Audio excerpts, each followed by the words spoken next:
Have you ever felt like you've got a pretty good handle on English? You know the basics, but then you hear native speakers using these little phrases and you just think, hang on, what exactly does that mean? Oh, absolutely. It's like there's this whole other layer, isn't there, beyond just the textbook definitions. Yeah, exactly. Like everyday shortcuts or nuances that just fly by if you're not tuned in. Well, that's precisely what we're diving into today. We've gathered a whole collection of these more advanced everyday English phrases. And we're not just going to read definitions. We want to really unpack how they're actually used, in real conversations. Right. Our mission here is to help you understand them, feel confident using them, and really level up your English communication skills. Yeah. Sound good? Sounds great. So where should we start? Okay, let's begin with something maybe a little familiar. Mm. Slip someone's mind. Ah, yeah. That's basically forget, right? But there's more to it. Exactly. It's specifically about unintentionally forgetting.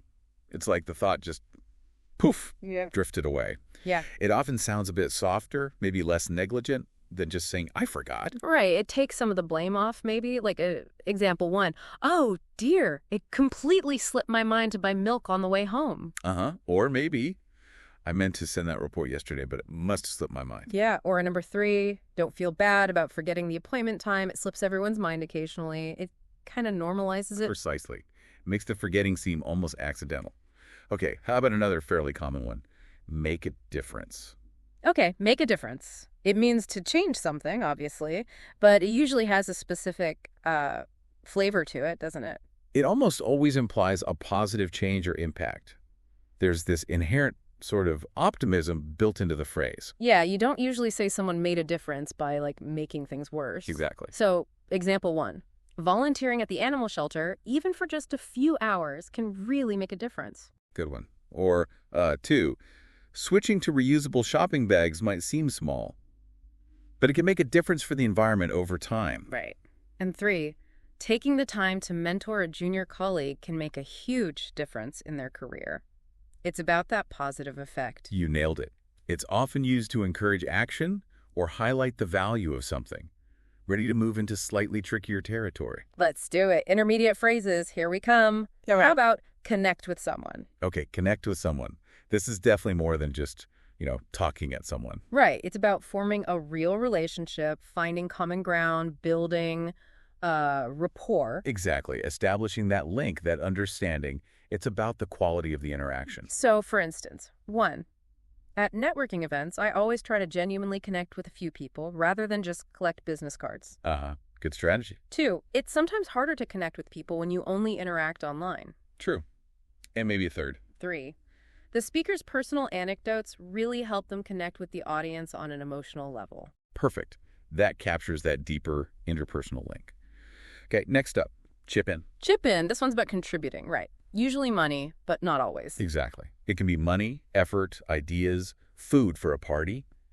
Anything you contribute to a group effort. It suggests collective participation. Like everyone doing their part. Okay, examples. One, we're getting a leaving gift for Sarah. Could everyone chip in $5? Classic use. Two, the neighbors all decided to chip in and clear the fallen trees after the storm. That's effort. You're right. Three, if we all chip in with proofreading, we can finish this report much faster. Again, effort or time. Great examples showing its flexibility.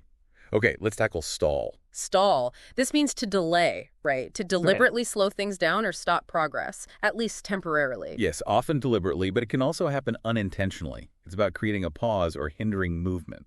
So, one, I wasn't ready to answer the question, so I tried to stall by asking for clarification. Deliberate. Two, negotiations stalled when the two sides couldn't agree on the key terms. Maybe less deliberate, more of a situation. Right, a blockage. Three, quit stalling and just tell me what you decided. That's definitely telling someone to stop delaying. Exactly. Shows the range. Okay, how about keep something short? This is about being brief, concise, not rambling on, respecting people's time. Precisely. It often implies efficiency and consideration. So you might hear, one, I know you're heading out, so I'll keep this short. The meeting's moved to 3 p.m. Yep, I'm straight to the point. Two, in his presentation, he promised to keep his introduction short and get right to the main points. Good move. Three, could you keep the story short? We're running a bit late. A direct request for brevity. Perfect. That focus on conciseness is key. Yeah. Okay, next one. Pop in on someone. Pop in. This sounds very casual, doesn't it? Like a quick, maybe unplanned visit. Exactly. Spontaneous, informal, usually brief. You're just stopping by. Right. So, 1, I might pop in on my grandparents on my way home from work. Uh-huh. Nice thought. 2, we were in the neighborhood, so we decided to pop in and say hello. Spontaneous. Yeah. 3, sorry to just pop in like this, but I saw your lights were on.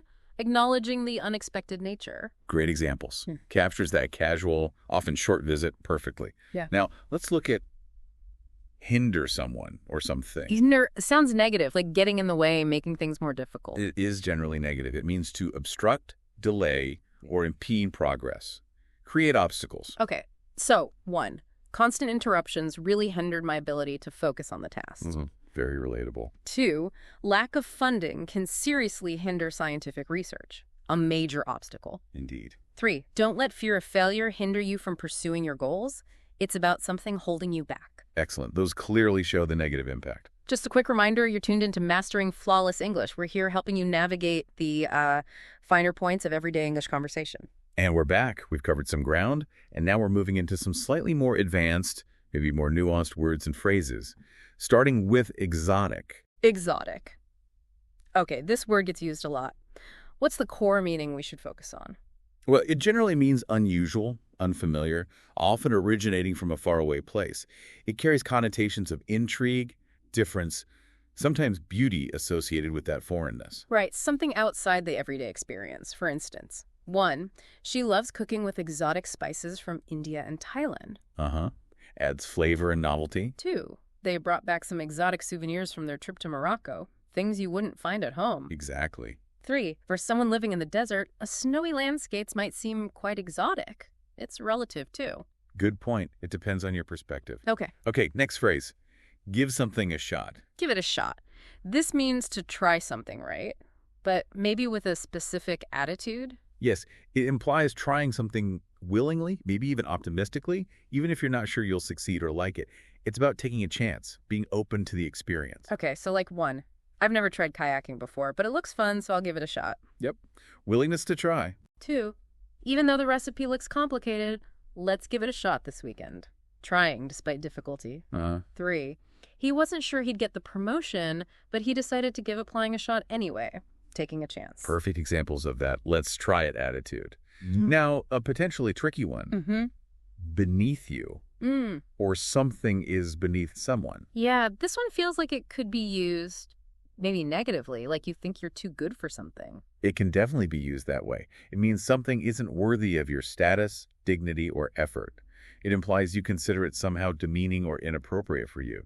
Context is key. Right.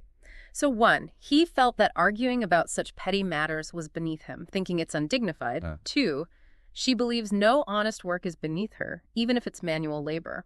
A positive spin showing humility. Exactly. Some people might think taking customer service calls is beneath them once they reach management, but it's important work. Yeah. Highlighting a potentially snobbish attitude. Those really show the different ways it can come across. Okay, let's shift gears again, moving into what we might call fluent level expressions. All right, fluent phrases. Let's start with all in on something. What's the feeling here? All in signifies complete commitment. Total dedication, investment, enthusiasm. No holding back. You're fully invested. Got it. Full commitment. So, 1, once she decided to train for the marathon, she was all in, following the diet, the training plan, everything. Little dedication. 2, the startup founders went all in, investing their life savings into the company. High stakes commitment. Definitely. 3, are you joining the fantasy football league this year? Oh yeah, I'm all in. Enthusiasm and commitment. Exactly. That sense of full participation. Okay, next, the word glowing. How is this used for people? Glowing. It's not like radioactive, right? It's about looking really happy and healthy. Precisely. It describes someone radiating happiness, health, maybe pride or contentment. It's a visual representation of positive inner feelings. Okay, so 1, she was absolutely glowing after receiving the award, radiating pride. 2, you look so rested and happy after your vacation, you're glowing. Health and happiness. Yep, that's a common compliment. 3, he was glowing with excitement as he described his plans for the new project. Visible enthusiasm. Perfect. That radiance is key. Now, how about can get along without it? Can get along without it. This suggests managing okay, even if something you might normally want or need is missing. Resourcefulness, maybe? Yes, exactly. It implies you can function or succeed without something considered helpful or even necessary. Resilience. So, 1. I forgot my favorite pen, but I guess I can get along without it for this meeting. Managing without a preference. Right. Minor inconvenience. 2. We used to have a dishwasher, but it broke and we found we can get along without it. Adapting. And 3. It's hard to imagine now, but people did get along without smartphones for centuries. Historical perspective. Great examples of managing without something. Okay, next.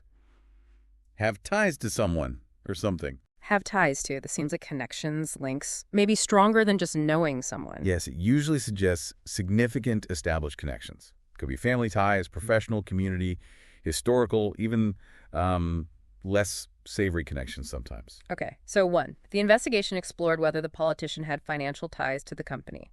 Professional or financial links. Right. Important context. 2. Her family has deep ties to this town, going back generations. Historical and community connection. 3. Through his volunteer work, he developed strong ties to the local arts scene, building connections. Those clearly illustrate the different kinds of significant links involved. We're doing great. Let's take a quick break and we'll be right back. And we're back, diving deeper into fluent and master level English. We've covered a lot, and now we're heading into the real expert territory. Okay, master level phrases. First one. Slogan. Seems simple, like a catchphrase. What makes its use master level? Well, understanding what a slogan is basic. But using the concept effectively, or analyzing how a slogan works, it's more advanced. It's about recognizing the power of concise, memorable language to capture an idea, a brand, or a belief. Ah, okay. So it's about appreciating its impact. How might we talk about it? 1. Nike's Just Do It is one of the most effective and enduring advertising slogans ever created, analyzing its success. Right. 2. His personal slogan became Never Stop Learning, which guided his career choices, using it as a personal motto. 3. Crafting a good slogan requires a deep understanding of the target audience and the core message, discussing the skill involved. Exactly. It's about the strategic use and understanding of these powerful little phrases. Okay, next. Build rapport with someone. Build rapport. This feels very deliberate, like something you actively work on in relationships, especially professional ones. That's precisely it. Building rapport is the active process of creating a connection based on trust, understanding, and positive feelings. It's about fostering harmony. Okay, so it takes effort. 1. Good salespeople know how to quickly build rapport with potential customers. A professional skill. Essential skill, yes. 2. As a manager, it's important to take time to build rapport with each member of your team. Fostering trust. Crucial for teamwork. 3. Finding common interests is a great way to start building rapport with someone new. A specific technique. Perfect examples of that intentional relationship building. Okay, next. The talk of the town. The talk of the town. This sounds like something everyone is discussing, a hot topic. Exactly. It's something or someone generating significant buzz and conversation within a particular community.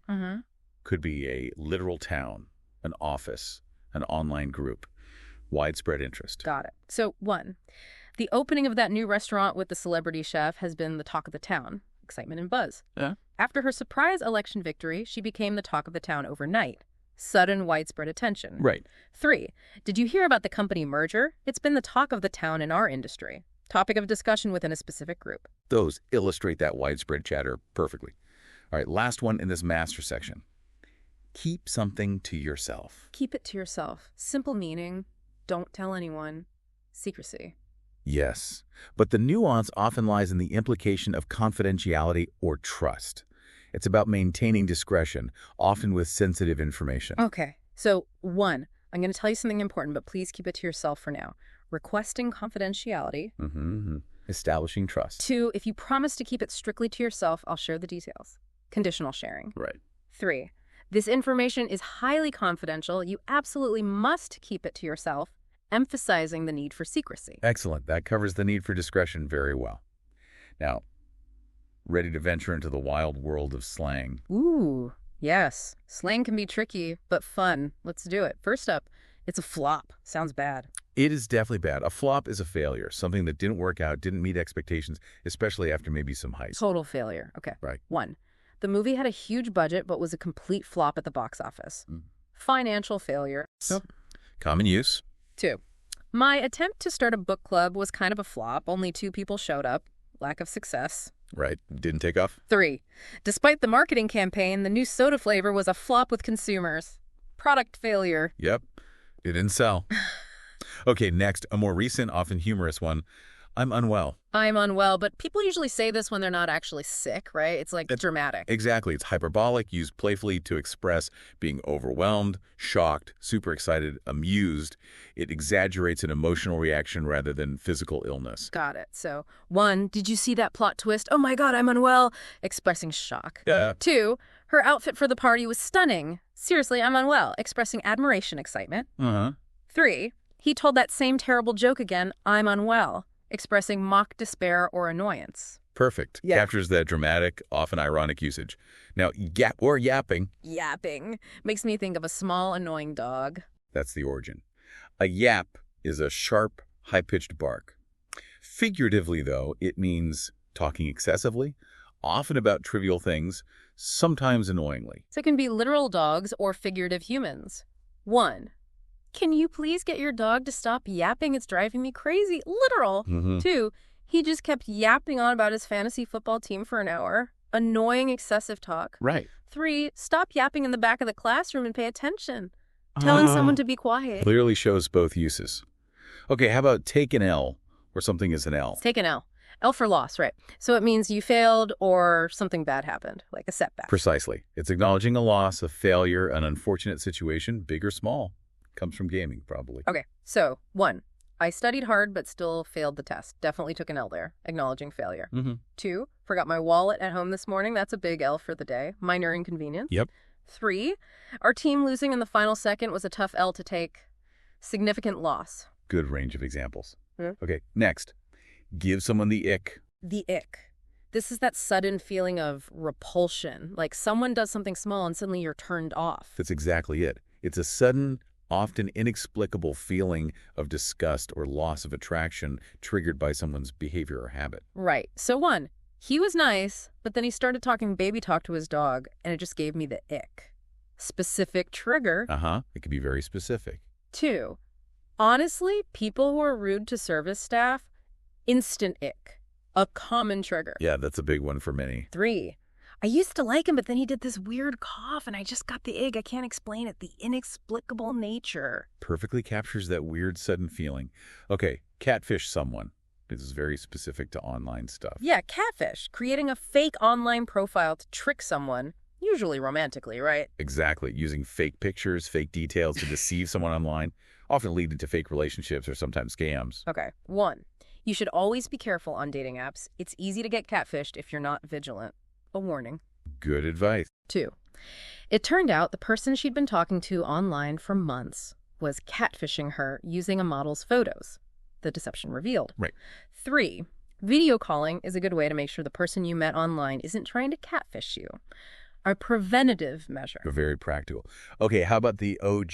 The OG, original gangster, technically, but used more broadly now, like the first or the original, or someone really respected. Both, really. It signifies the original version, the first of its kind, or someone who is a pioneer, a veteran, highly respected in a certain field. Okay, so 1, that first generation smartphone, that's the OG. It changed everything. The original product. 2, she's been working here for 30 years. She's the real OG of this department, a respected veteran. 3, lots of people have sampled that beat, but James Brown's version is the OG, the original source. Excellent. Shows the different applications. Next, it's giving. It's giving. This is super current, right? Like something has a certain feeling or aesthetic. Exactly. It's a way to describe the overall mood, feeling, or aesthetic that something evokes. You fill in the blank with the vibe. Okay. 1, her whole outfit is giving serious 70s disco vibes. Describing an aesthetic. I can picture it. 2, this calm music and the rain outside, it's giving cozy Sunday afternoon. Describing a mood. Nice. 3, his hesitant answers during the interview were kind of giving unprepared. Describing an impression. Perfectly illustrates how it conveys that feeling or impression. Okay, how about something 8? Something 8, like devoured it. Okay. It means they did a really good job. High praise. Exactly. It's high praise, meaning something was done exceptionally well, flawlessly, impressively, with great style. Like they absolutely killed it. Got it. So 1, you saw her dance routine. She absolutely ate. High praise for performance. Yep. 2, that speech you gave, you ate. Everyone was talking about it, complimenting execution. 3, this meal you cooked is amazing. Seriously, you ate.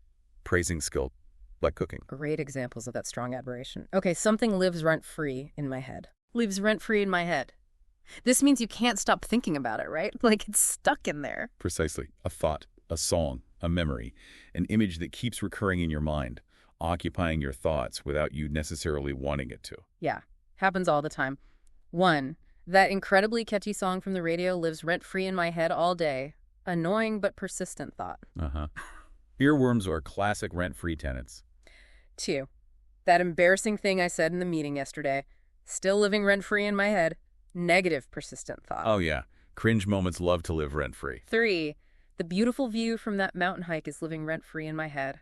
I want to go back. Positive persistent thought. Nice. Shows it can be positive too. Okay, last slang for now.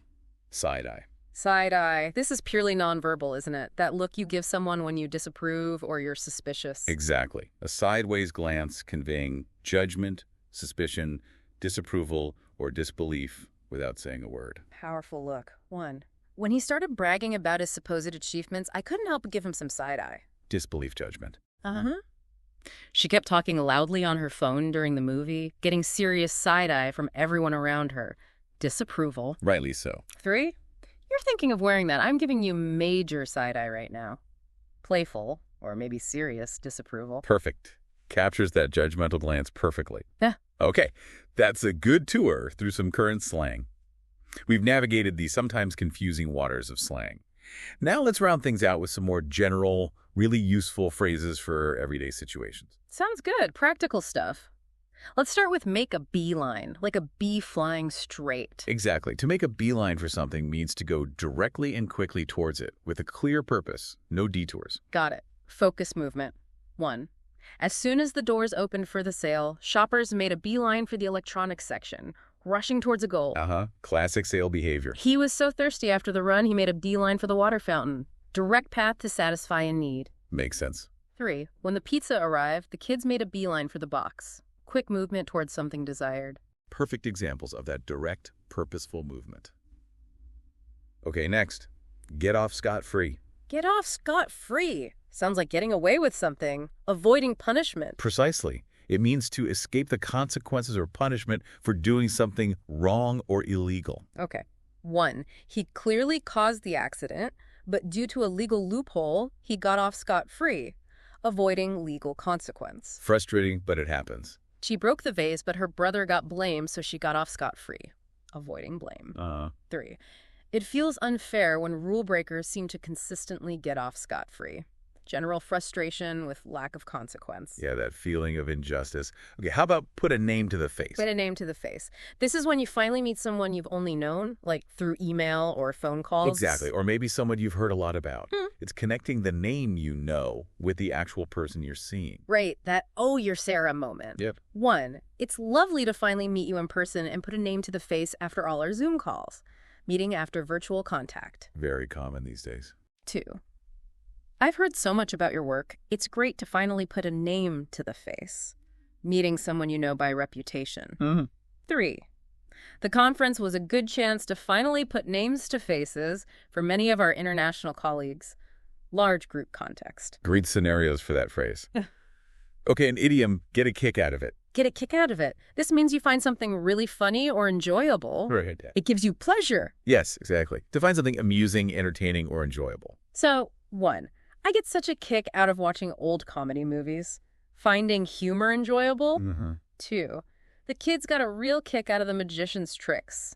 Finding entertainment enjoyable. Makes sense. 3, he seems to get a kick out of playing practical jokes on his friends. Finding amusement in something specific. Perfect. That sense of enjoyment is key. Next idiom. Go in one ear and out the other. Yeah. This means someone isn't listening or they forget immediately what you said. Precisely. Information that isn't retained or paid attention to. Okay. 1, I keep telling him to clean his room, but it just goes in one ear and out the other. Ignoring instructions. Classic parent complaint. 2, the lecture was so boring, most of it went in one ear and out the other. Forgetting due to lack of interest. 3, you need to write this down, otherwise it'll just go in one ear and out the other. Advising on how to remember. Good practical advice using the idiom. Mm. Okay, the word miffed. Miffed sounds like slightly annoyed, irritated, but not furious. That's exactly it. Mildly annoyed or slightly offended. It's not strong anger. Okay. 1. She was a bit miffed that they started the meeting without her. Slight irritation. Understandable. He seemed miffed by her sarcastic comment. Mildly offended. 3. I was slightly miffed when they canceled our plans at the last minute. Low-level annoyance. Perfect examples of that mild displeasure. Okay, eye-opening. Eye-opening. This suggests something surprising that changes your perspective, makes you see things differently? Exactly. Something surprisingly informative that gives you new awareness or understanding. Right. So 1. Traveling to a developing country was a truly eye-opening experience, gaining new perspective from experience. Powerful learning. 2. The documentary about plastic pollution was really eye-opening, gaining awareness from information. 3. Reading about the company's history was eye-opening. I hadn't realized its humble beginnings, learning surprising facts. Great examples of that shift in understanding. How about the simple phrase, all set? All set. This just means ready, right? Or finished. Yes, it's a very common and versatile phrase meaning prepared, ready, or that everything needed is taken care of. Okay. 1. Got your bags packed? Yep, all set. Ready to go. 2. Are we all set with the arrangements for the party? Everything prepared. Right, checking readiness. 3. Waiter asks if you need anything else. No thanks, we're all set. Finished ordering, satisfied. Perfect. Shows its common uses. Yeah. Okay, have a history with someone. Have a history. This implies a past relationship or series of interactions, often with some complexity or maybe baggage. Yes. It suggests a past relationship that influences the present dynamic. It can be positive, negative, or just complex. Often implies unresolved issues or strong feelings. Okay. 1. Those two colleagues are always arguing. They definitely have a history, implying past conflict. You can sense it. 2. Be careful mentioning his previous company. He has a bit of a history with them, suggesting a negative past. Right. Tread carefully. 3. They have a long history together, starting as childhood friends, implying a deep, long-standing connection could be good or bad. Exactly. The history itself isn't specified, but it's significant. We have the verb bait, used idiomatically. Bait, like fishing bait. So trying to lure someone into an argument, getting them angry. Precisely. To deliberately provoke someone, trying to get a reaction like anger or irritation. Okay. 1. He kept making snide remarks, clearly trying to bait her into losing her temper. Deliberate provocation. Nasty tactic. Dude, don't let him bait you. Just ignore his comments and walk away, advising someone not to react. Good advice. 3.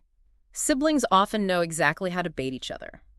Knowing someone's triggers. Too true sometimes. Okay, blow someone off. Blow someone off. This sounds dismissive, like ignoring someone or canceling plans rudely. Exactly. It's ignoring someone or breaking plans without much care or respect, often without a good reason. Right. Not cool. 1. I've texted him 3 times about tonight, but he's just blowing me off. Ignoring messages. Frustrating. Okay. She completely blew off our coffee date with a lame excuse. Canceling disrespectfully. Yeah, that stinks. 3. You can't just blow off your responsibilities because you don't feel like doing them. Ignoring duties. Important distinction. Okay, get over something. Get over something. Recovering, right? From being sick or maybe from a bad experience or emotion. Yes, exactly. Recovering from illness, emotional distress like a breakup, disappointment, or overcoming a negative event. Okay. 1. It took him months to fully get over the flu, recovering from illness. 2. She's still trying to get over the disappointment of not getting a job, recovering from emotion. Takes time. 3. Are you still upset about that comment? Nah, I'm over it. Indicating recovery is complete. Good examples of the process and the end state. How about not a care in the world? Not a care in the world. Totally carefree, relaxed, unburdened by worries. Sounds nice. It does. It describes someone seemingly free from all anxieties and problems. So, 1, look at that cat sleeping in the sunbeam. It doesn't have a care in the world. Describing an animal's state. Pure relaxation. 2, when I'm on vacation, lying on the beach, I try to feel like I don't have a care in the world. Aspiring to the feeling. The ideal vacation state. 3, children playing freely often seem to have not a care in the world. Observing carefree behavior. Yes, that sense of blissful ignorance. Okay, punchline, used idiomatically. Punchline, the funny end of a joke, obviously, but idiomatically. Like, being the butt of the joke. Exactly. Literally, it's the climax of a joke. Yeah. Figuratively, a person or situation can be the punchline if they are the object of ridicule or something ends in an absurd or ironically unfortunate way. Okay, 1. He waited for the perfect moment to deliver the punchline, and everyone roared with laughter. Literal joke. Right. 2. After tripping spectacularly in front of everyone, I felt like the punchline of the whole evening, being the object of ridicule. Embarrassing feeling. 3. The whole project ended up being so mismanaged it felt like the punchline to a cautionary tale. An ironically bad outcome. Good examples of both uses. How about checking understanding with, are you with me? Or confirming with, I'm with you? Are you with me means, do you understand? Or do you agree so far? Right? And I'm with you means, yes, I get it, I agree. Precisely. Checking for comprehension or agreement during an explanation or discussion. Okay. 1. So first we adjust the settings, then we run the program. Are you with me? Checking understanding of steps. 2, I think we should prioritize the budget issue. Yeah, I'm with you on that. Expressing agreement. Right. 3, the concept is a bit complex, so stop me if you're not with me. Inviting questions. Exactly. Very useful for clear communication. Okay, get out of doing something. Get out of avoiding a task or responsibility, usually by making an excuse. Yes. Managing to avoid something you're supposed to do or expected to attend. Okay. 1. He pretended to have a headache to get out of going to the gym. Avoiding an activity. Common tactic. 2. Is there any way I can get out of attending this mandatory meeting? Seeking to avoid an obligation. We've all wondered that. 3. She's very clever at getting out of doing chores. Skillful avoidance. Yep. Some people are masters. How about can't help it? Can't help it. Means you're unable to control something, right? An involuntary action or feeling. Exactly. Lack of control over something you're doing or feeling. So 1, I can't help it if I laugh. That movie is hilarious. Involuntary reaction. Laughter. 2, he keeps checking his phone even though he's trying not to. He just can't help it. Compulsive action. Right. Lack of control. 3, don't be annoyed if I seem nervous. I can't help it before big presentations. Involuntary feeling. Good examples of things beyond immediate control. Okay. Bow down to someone. Used informally. Bow down. Literally means showing deep respect. Informally, it's like extreme admiration for someone's skill. Like, wow, you're amazing. Yes. It's an informal, often hyperbolic way to express great admiration or acknowledge someone's superior skill or achievement. High praise. Okay. 1, that meal was incredible. I bow down to your cooking skills. Praising culinary talent. Right, compliment. 2, she solved that impossible puzzle in 5 minutes. We all bow down to her genius, acknowledging intelligence. 3, after seeing him play the guitar like that, I just have to bow down. Expressing awe at musical skill. Exactly. That sense of being thoroughly impressed. Okay, reach out. Reach out. This means to make contact, communicate, often to offer help, ask for help, or just connect. Yes, it's a very common way to talk about initiating communication or making contact, often with a specific purpose, like seeking connection or support. Right. 1, if you're struggling, please reach out to a friend or family member. Encouraging, seeking support. Important advice. 2, the company plans to reach out to customers for feedback on the new product, initiating contact for a purpose. 3, don't hesitate to reach out if you have any questions after the presentation. Offering future contact. Very common and useful phrase. How about beyond belief? Beyond belief. Used for emphasis, right? Yeah. Something is incredibly good, bad, surprising, so extreme, it's hard to believe. Exactly. It intensifies an adjective, meaning extremely or incredibly so. Okay. 1, the cruelty they showed was beyond belief, emphasizing extreme negativity. Shocking level. 2, the view from the summit was beautiful beyond belief, emphasizing extreme beauty. Right. Awe-inspiring. 3, he was generous beyond belief, donating almost everything he had, emphasizing extreme generosity. Perfect. Shows that high level of intensity. Okay. Talk someone out of something. Talk someone out of persuading them not to do something they were planning to do. Dissuasion. Precisely. Trying to convince someone to abandon a course of action. So 1, his friends tried to talk him out of quitting his stable job to become an actor, trying to prevent a risky decision. Common scenario. 2, I'm glad you talked me out of buying that expensive car I couldn't afford. Successful dissuasion. Right. Grateful for the advice. 3, he's determined to go bungee jumping. No one can talk him out of it. Unsuccessful dissuasion. Shows determination. Okay, go-getter. Go-getter. Describe someone Really ambitious, motivated, proactive, someone who makes things happen. Exactly. Someone with initiative and drive who actively pursues their goals. Okay. 1, we need to hire a real go-getter for this sales position, describing desired traits. Makes sense for sales. 2, she didn't wait for opportunities. She was a go-getter who created her own. Proactive nature. Admirable quality. 3, he's always been a go-getter, starting his first business when he was just 18, early sign of ambition. Great examples of that driven personality. Relatedly, set your mind to something. Set your mind to it means deciding firmly to do something, being really determined to achieve it. Yes. Strong determination and focus on a goal. So, 1, if you truly set your mind to learning piano, you can do it. Emphasizing determination's power. Encouraging belief. 2, once she sets her mind to a project, nothing distracts her. Describing focus. Right. Single-mindedness. 3, he set his mind to finishing the marathon despite the injury, overcoming obstacles through determination. Very inspiring. Okay, natural born. Natural born. Someone who's just good at something from the start, innate talent. Exactly. Having a natural, seemingly effortless talent or aptitude for something, as if they were born with it. Okay. 1, he's a natural-born musician. He could play almost any instrument. Innate musical talent. 2, she's a natural-born leader. People instinctively follow her. Innate leadership quality. Right. Charisma, maybe. 3, some people are just natural-born athletes. They excel at every sport they try. Innate physical ability. Perfect examples of that inherent skill. How about fall short of a goal? Fall short means not quite reaching the target, right? Getting close, but not quite achieving it. Precisely. Failing to meet an objective or expectation, often by a small margin. Okay. 1, the team played well, but fell short of winning the championship. Not quite achieving victory. Close, but no cigar. Our fundraising campaign fell short of its target by about 10%, not meeting a numerical goal. Quantifiable shortfall. 3, his performance was good, but it fell short of the high expectations everyone had, not meeting expectations. Exactly. That sense of not quite making it. Okay. Haunted by something. Haunted.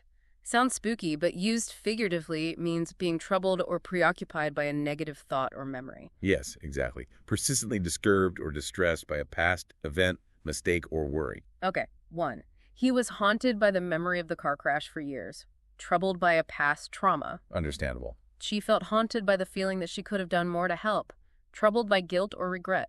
A common feeling. 3, the image of their faces haunted his dreams. Persistent negative image. Very evocative phrase. Okay, put the work in or put the effort in. Put the work in. Just means working hard, right? Making a dedicated effort. Yes. Applying oneself diligently. Investing the necessary time and energy to achieve something. Okay. 1, success doesn't just happen. You have to be willing to put the work in. Emphasizing necessity of effort. Sure. 2, she put in countless hours of practice to master that difficult piece, describing dedicated effort. Shows commitment. 3, if you want to see results, you need to consistently put the effort in at the gym. Linking effort to results. Exactly. Cause and effect. How about easier said than done? Easier said than done, acknowledging that something sounds simple but is actually difficult to achieve in practice. Precisely. Highlighting the gap between talking about something and actually doing it. Okay. 1, just relax. Is easier said than done when you're feeling stressed. Difficulty of controlling emotions. Very true. 2, saving 20% of your income sounds like a good plan, but it's often easier said than done. Practical difficulty of a simple idea. Reality check. 3, finding a perfect work-life balance is easier said than done. Acknowledging complexity. Absolutely. Okay, the proverb, where there's a will, there's a way. Where there's a will, there's a way.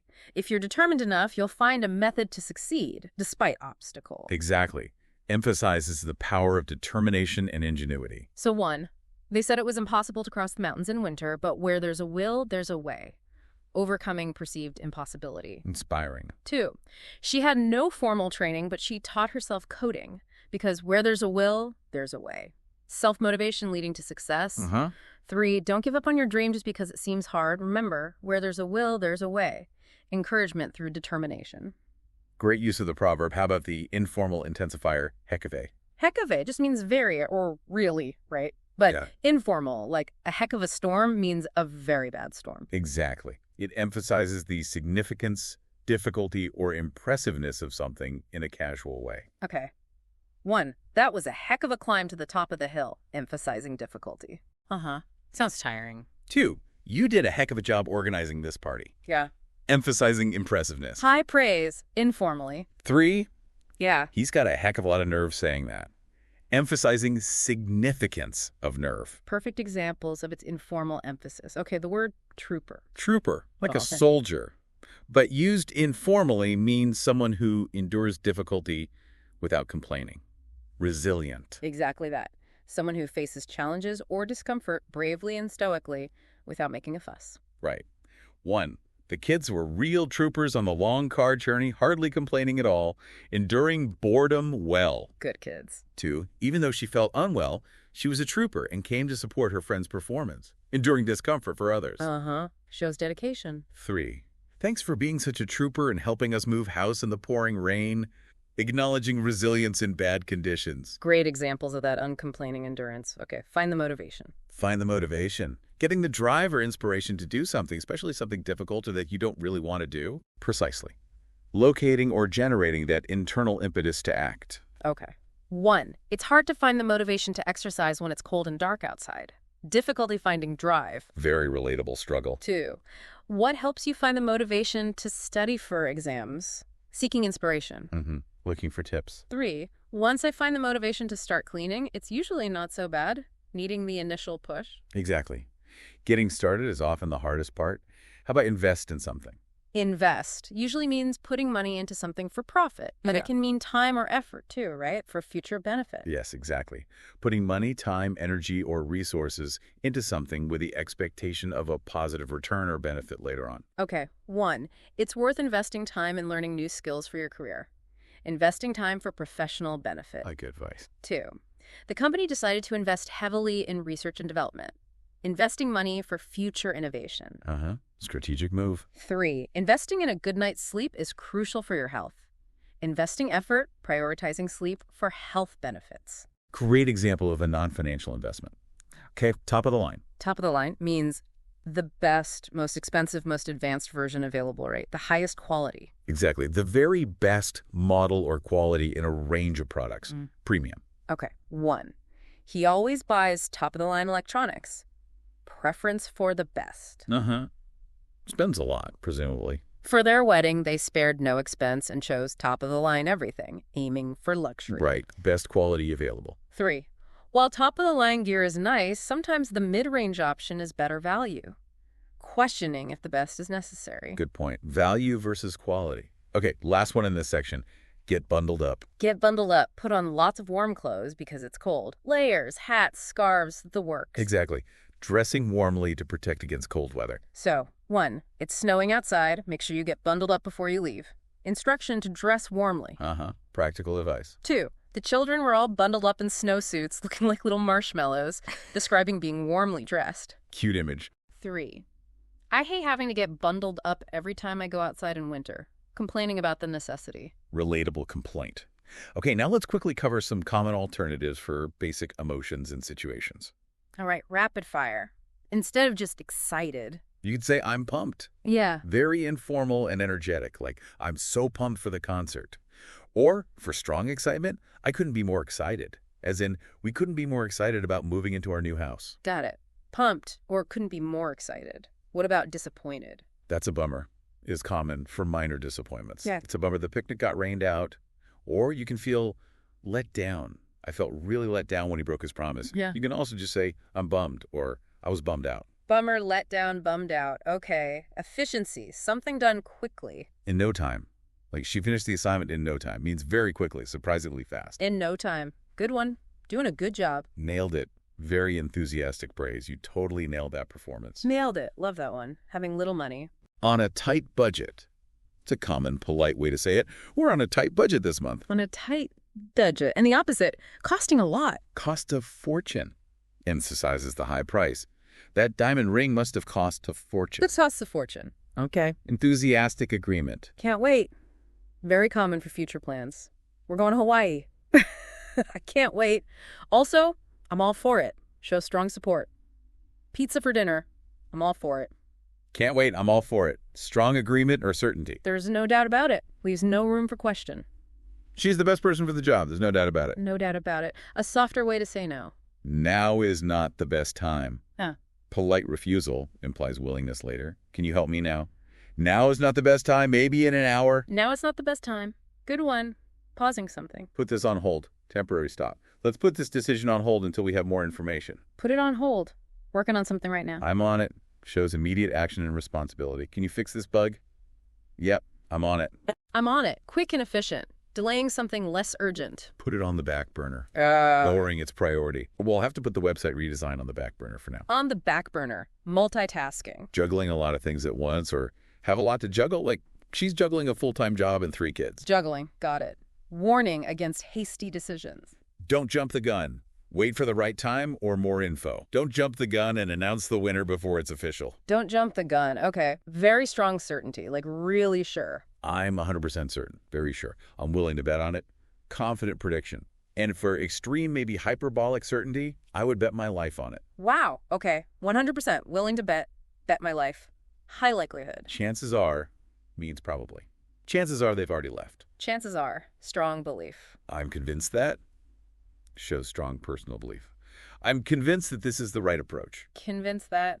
Alternative to opportunity. A good chance, slightly more informal. This meeting is a good chance to share your ideas.